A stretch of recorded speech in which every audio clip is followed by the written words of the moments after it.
So good evening, everyone. So the figure on the top left is showing the water surface, which is completely covered with green slime.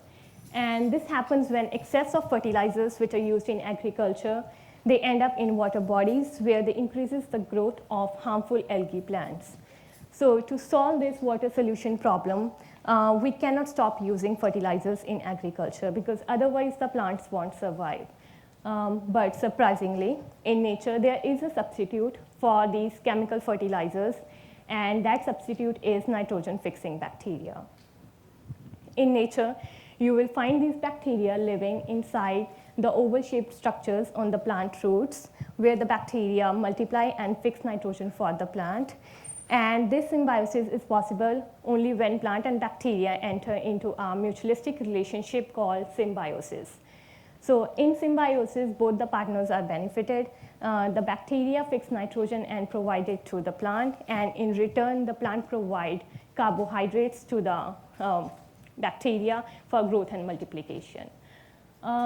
Wonderful, right? So the thing is, this symbiosis is largely limited to leguminous crops such as pea, alfalfa, and clover. But understanding it at a much deeper molecular level can help us to move this system to other non-leguminous crops, for example, wheat, maize, and rice, which are our main food crops. So I'm interested in understanding the relationship between the two. And the question I'm asking is, what happens if a symbiotic bacteria inside a root nodule is unable to fix nitrogen for the plant? So to answer my research question, I use alfalfa as the plant host, and I use rhizobia as the nitrogen-fixing bacteria.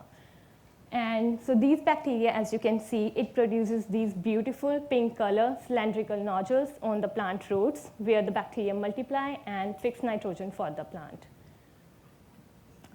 So this symbiosis is a highly selective process, and it begins with the exchange of chemical signals between the two partners.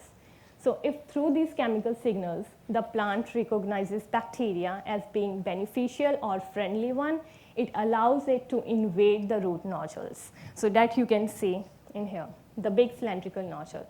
But it is possible that the bacteria which is going into these nodules may not be a good nitrogen fixers. But since they produces correct chemical signals in the beginning, so the plant is unable to block their entry and allow them to invade the nodules. So this figure is showing a nodule, fluorescent microscopic image, and inside you can see two different bacteria. The red one is a non-nitrogen fixing bacteria, and the green is a nitrogen fixing bacteria.